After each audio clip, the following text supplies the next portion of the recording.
Kobe Bryant, the Black Mamba, a hopeless romantic for the game of basketball and an obsessive maniac who put winning above everything else. He wasn't just another star.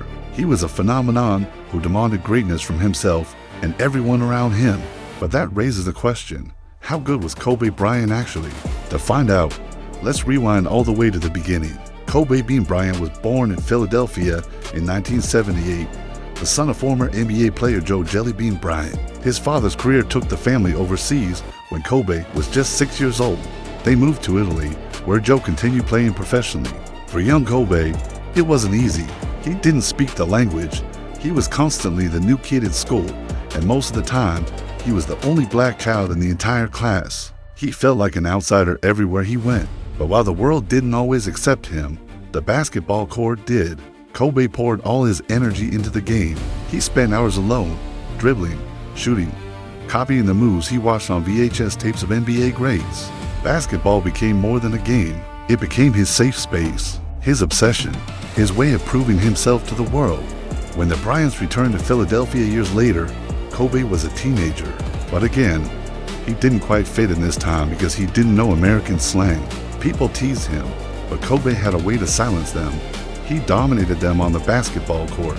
At Lower Merion High School, Kobe was a force of nature. He averaged 31 points, 11 rebounds, 6 assists, and 4 blocks in his senior year. He carried his team to its first state championship.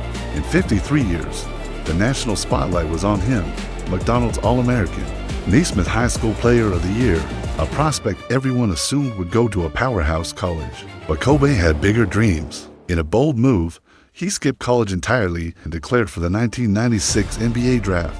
He was just 17 years old. NBA teams were skeptical. Few players had ever jumped straight from high school to the pros. While Lakers GM Jerry West wasn't skeptical, he was convinced. After seeing Kobe destroy veteran Michael Cooper in a workout, West called it the best pre-draft performance he had ever witnessed. He engineered a trade with Charlotte to bring Kobe to Los Angeles. From day one, Kobe showed no fear. At his first training camp, he announced, "I'm not getting punked by anybody." That fearlessness showed on the court. At 18, he won the slam dunk contest. He became the youngest all-star starter in NBA history. But it wasn't all smooth. His rookie playoff run ended in disaster when he shot for straight airballs against Utah in overtime. Yet instead of being crushed, Kobe used it as fuel. Failure didn't scare him. It only made him hungrier. The Lakers had talent, but they needed leadership. That came in the form of Coach Phil Jackson, the Zen Master, and the unstoppable force of Shaquille O'Neal. Together with Kobe, they created a dynasty. In 2000, the Lakers captured their first title in over a decade thanks to Shaq's dominance and Kobe's clutch heroics. In Game 4 of the finals, with Shaq fouled out, Kobe carried the team to victory, showing the world he was no longer just Shaq's sidekick. The Lakers went on to win 3 straight championships in 2000, 2001, and 2002. Kobe was becoming one of the league's best away players, named to both the All-NBA and All-Defensive teams. But while the victories were historic, the relationship between Shaq and Kobe was volatile. Shaq was laid back. Kobe lived in the gym. Their clashing personalities brewed constant tension, even in the middle of greatness. By 2004, the cracks split wide open. The Lakers added veterans Karl Malone and Gary Payton for one more run, but chemistry collapsed in the finals against the Pistons. Kobe and Shaq's feud had reached the breaking point. That summer, Shaq was traded to Miami, leaving Kobe as the face of the Lakers. The criticism was harsh. People called him selfish. He was in the middle of legal troubles that threatened his career. Yet through it all, Kobe kept grinding.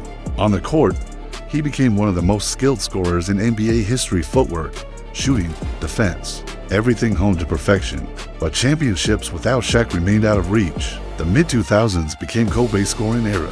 In 2005, he scored 60 points against the Dallas Mavericks in just 3 quarters. And 3 weeks later, he etched his name into history, dropping 81 points against the Toronto Raptors, the second highest scoring game ever. Kobe averaged 35 points per game in 2006, 31 the year after. Every night was a highlight reel.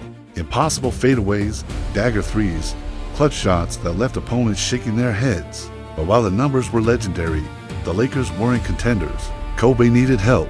That help came in 2008 when the Lakers traded for Pau Gasol, The skilled big man was the perfect partner for Kobe. With Gasol, Trevor Ariza, and young Andrew Bynum, the Lakers were back in business. Kobe finally won the league MVP that season. He led the Lakers to the finals, but they fell to the Boston Celtics' suffocating defense. Still, Kobe learned from the loss. He matured as a leader, bonding with teammates, challenging them, even pushing them psychologically to toughen them up.